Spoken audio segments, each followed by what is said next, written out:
कहता हूं नरेंद्र मोदी, अगर भूपेंद्र रावत झूठ बोल रहा है तो ये दिल्ली में मैं हूं, आपका थाना, आपके पुलिस, आपका कानून है, जरा गिरफ्तार करके मुझे दिखा दो, सिद्ध कर दो कि मेरा आरोप झूठा है। इतना धन 70 करोड़ आबादी के पास देश में है, उतना धन मात्र 166 लोगों की झोली में भर दिया है। दही पे टैक्स, चावल पे टैक्स, आटे पे टैक्स, पेन पे टैक्स, पेंसिल पे टैक्स, दवा पर टैक्स, बेड, हॉस्पिटल के बेड पर टैक्स। पूछो नरेंद्र मोदी से, क्या ऐसा संभव हो सकता है कि देश के सबसे गरीब निर्धन लोगों से 64% टैक्स वसूला जा रहा है? हमको तो लगता है कि उसमें भी, हगने मूतने में भी मोदी टैक्स हुआ। जो लोग सुलभ शौचालय इस्तेमाल करते होंगे उन लोगों को भुगतना पड़ता है। और 3 बड़ी बातें नरेंद्र मोदी ने कही।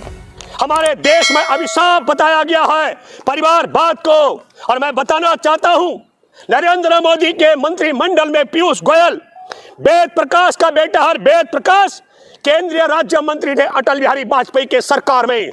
बिल्कुल सही कहा नरेंद्र मोदी ने कि कुछ राजनीतिक पार्टियों के वारिस इस देश में घुन की तरह है, जिस तरीके से पीयूष गोयल की तरफ इशारा किया गया है। दूसरा, धर्मेंद्र प्रधान, जो डॉक्टर देवेंद्र प्रधान के पुत्र है, भाजपा के पूर्व सांसद, ये वंशवेला है, यह है परिवारवाद, केंद्र में मंत्री है। मैं दूसरा जिक्र कर रहा हूं, 2 केंद्रीय मंत्री जिनमें आपने कई बार नाम भी सुने होंगे, ज्योति राजे सिंधिया, जो विजय राजे सिंधिया का पोता है, और वह माधवराव सिंधिया का पुत्र है। इसे कहते हैं वंश के, क्या कहते हैं, परिवारवाद। ये भी घुन की तरह है। कांग्रेस से चुनकर किस तरीके से पैसे का खेल हुआ या ईडी फीडी के डर था। ये कर्नाटक का मुख्यमंत्री जो बनाया गया था बसवराज बोम्मई, उसके पिता भी एसआर बोम्मई कर्नाटक के पूर्व मुख्यमंत्री रहे। ऐसे में एक लंबी सूची भारत में उन लोगों की जो देश के आजादी के खिलाफ थे, उनके भी परिवारवाद में देश के अंदर 90 राजनेता देश भर में है। ये मैंने 4 का जिक्र इसलिए किया क्योंकि ये आपके सामने है। एक राज्य का मुख्यमंत्री परिवारवाद का और 3 केंद्र में मंत्री हैं। दूसरा जिक्र करना चाहता हूं भ्रष्टाचार को लेकर के। ट्रांसपेरेंसी इंटरनेशनल के मुताबिक दुनिया के देशों में भ्रष्टाचार में 80 नंबर है हमारा, 80 नंबर। ईमानदारी पर उसके बाद 1 नंबर, 2 नंबर, बेईमानी में 3 नंबर, 80वें पायदान में है भारत। ये रिपोर्ट है पिछले 9 साल की, और ये रिपोर्ट है जो अभी लाल किले से ऐलान किया गया। और ऑक्सफैम की रिपोर्ट के मुताबिक मैं जिक्र करना चाहता हूं भ्रष्टाचार का। और बहुत गाल बजाए जा रहे हैं जीएसटी के विषय में। जो भारत का टैक्स है, 64% हिस्सेदारी देश के सबसे गरीब 50% आबादी से देश की 64% हिस्सेदारी टैक्स से वसूली जा रही है। तब सवाल उठाते हैं कि 5 किलो अनाज दे रहे हैं। ये मैं नहीं कह रहा हूं, नरेंद्र मोदी की सरकार का कोई भी अर्थशास्त्री बैठे, मैं दावे के साथ में कह सकता हूं कि ऑक्सफैम की रिपोर्ट के मुताबिक भारत का जो टोटल रेवेन्यू इकट्ठा होता है उनमें 50% लोगों से 64% टैक्स कैसे लिया जा रहा है?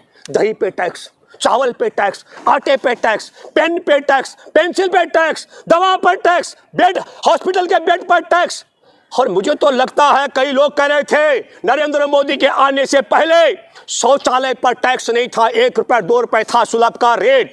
वह 1 रुपए 2 रुपए की बजाय 2 रुपए और 5 रुपए कर दिया गया। हमको तो लगता है कि उसमें भी, हगने मूतने में भी मोदी टैक्स हुआ। जो लोग सुलभ शौचालय इस्तेमाल करते होंगे उन लोगों को भुगतना पड़ता है। मैं मेट्रो में सफर करता हूं, पहले 1 रुपए देना पड़ता था, 2 रुपए देना पड़ता है, और महिलाओं को 5 रुपए देना पड़ता है। ये मैं आपको कहना चाहता हूं।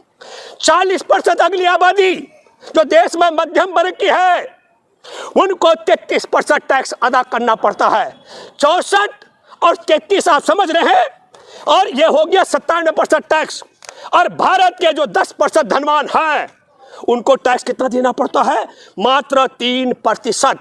कितना धन है भारत के 166 लोगों के पास?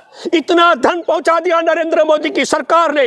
जितना धन 70 करोड़ आबादी के पास देश में है, उतना धन मात्र 166 लोगों की झोली में भर दिया है। ये भ्रष्टाचार नहीं है तो और क्या है? पूछो नरेंद्र मोदी से, क्या ऐसा संभव हो सकता है कि देश के सबसे गरीब निर्धन लोगों से 64% टैक्स वसूला जा रहा है? और फिर गाल बजाते हैं कहते हैं हम 5 किलो राशन फ्री भी दे रहे हैं। मैं हिडनबर्ग की रिपोर्ट के बाद का जिक्र करना चाहता हूं। हिडनबर्ग की रिपोर्ट में आप सब लोगों ने देखा था कि किस तरीके से शेयर बाजार में 163 पेज की इस्तीफे की रिपोर्ट भेजी है।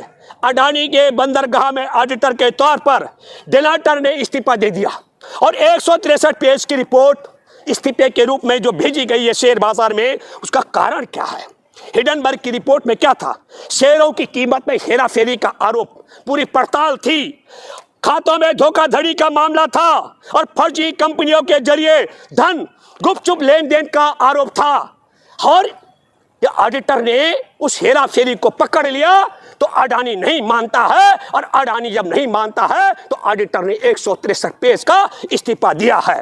और उसी हिडनबर्ग की रिपोर्ट के बाद खुलासा हुआ कि भारत में भले ही 20 जवानों की हत्या के बाद चीन के ऐप्स बंद कर दिए गए थे, लेकिन आपको बताता हूं 63 अरब अमेरिकी डॉलर इसके अडानी के कंपनी में लगाने वाला चांग चुंग लिंग चीन का नागरिक है।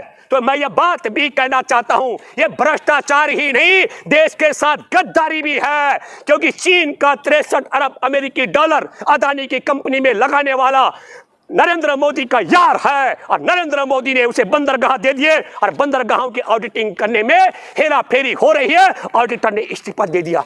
क्या ये भ्रष्टाचार नहीं है? नरेंद्र मोदी मुंह खोले और नरेंद्र मोदी ने कानून ला रहे, झूठ बोलने वाले को 3 साल की जेल हो जाएगी। मैं चुनौती देता हूं नरेंद्र मोदी, अगर भूपेंद्र रावत झूठ बोल रहा है तो ये दिल्ली में मैं हूं, आपका थाना, आपके पुलिस, आपका कानून है, जरा गिरफ्तार करके मुझे दिखा दो, सिद्ध कर दो कि मेरा आरोप झूठा है। और तब इस 63 अरब अमेरिकी डॉलर में जो मैं अनुमानित हिसाब लगाता हूं 50 खरब रुपए अकेले चीनी नागरिक के अडानी की कंपनी में निवेश हो रखे हैं। और मैं भ्रष्टाचार का एक और जिक्र आपको बताता हूं। 15 अगस्त 2021 को तालिबान की सरकार बनती अफगानिस्तान में, और 16 सितंबर को अडानी के पोर्ट में, मुद्रा पोर्ट गुजरात में 21,000 करोड़ की 3,000 ड्रग्स, 3,000 किलो हेरोइन पकड़ी जाती है। जरा सोचिए आप, ये पार्ट ऑफ भ्रष्टाचार नहीं है? छोटा सा आरोप लगने पर आपने नूह में बिना जांच पड़ताल के अवैध तरीके से नूह के गरीबों के घर और उनकी रोजी रोटी के ठिकाने ध्वस्त कर दिए। पर क्या बुलडोजर नहीं है मोदी तुम्हारे पास? नहीं है मुद्रा पोर्ट पे ले जाने के लिए बुलडोजर, तो देते हैं, उसको पहुंचाने की व्यवस्था भी करते हैं, है? और मैं ये बात इसलिए कहना चाह रहा हूं, आज की तारीख में मुद्रा पोर्ट भारत का सबसे बड़ा स्मगलिंग का जरिया और अड्डा बन चुका है। पूरे भारत के अंदर जो चरस, गांजा, अफीम, स्मैक, हीरोइन सप्लाई हो रही है, वह सारी की सारी मुद्रा पोर्ट के माध्यम से, तालिबानियों के माध्यम से और ISI के एजेंटों के माध्यम से, संघ के एजेंटों के माध्यम से अडानी की एयरपोर्ट से पूरे भारत में सप्लाई की जा रही है। ये उदाहरण दिया मैंने 21,000 करोड़ का, आंकड़े बहुत लंबे हैं। और तब मैं ये भी सवाल करना चाहता हूं कि क्या हमारे देश में चुनाव आयोग को तोता बनाने के लिए सुप्रीम कोर्ट के फैसले को बदली करके मुख्य न्यायाधीश को अलग करने का ये क्या पार्ट ऑफ करप्शन नहीं है, भ्रष्टाचार नहीं है? जांच एजेंसियां, ED, CBI, NI, NCBI सबके जो छापेमारी हो रही है अपनी इच्छा पर, जिसको चाहो छापा डलवा दो, जिसको चाहो उठवा दो, जिसको चाहो बदनाम करा दो, कि ये भ्रष्टाचार नहीं है? नरेंद्र मोदी ने कहा ये मैंने छोटा छोटा दिया, बड़े बड़े भ्रष्टाचार भी हैं। क्या नीरव मोदी को भगाना, विजय माल्या को भगाना, ललित मोदी को भगाना, अपने चहेते अरबी अडानी के समधी को भगाना, ये भ्रष्टाचार नहीं है मोदी? तो और क्या है? हमारा पैसा ताली बजाकर बैंकों में, और बैंकों से पैसा दे देते हैं आप ललित मोदी को, नीरव मोदी को, विजय माल्या को और अडानी के समधी को, और उनको एयरपोर्ट से 9-11 कर देते हैं। ये भ्रष्टाचार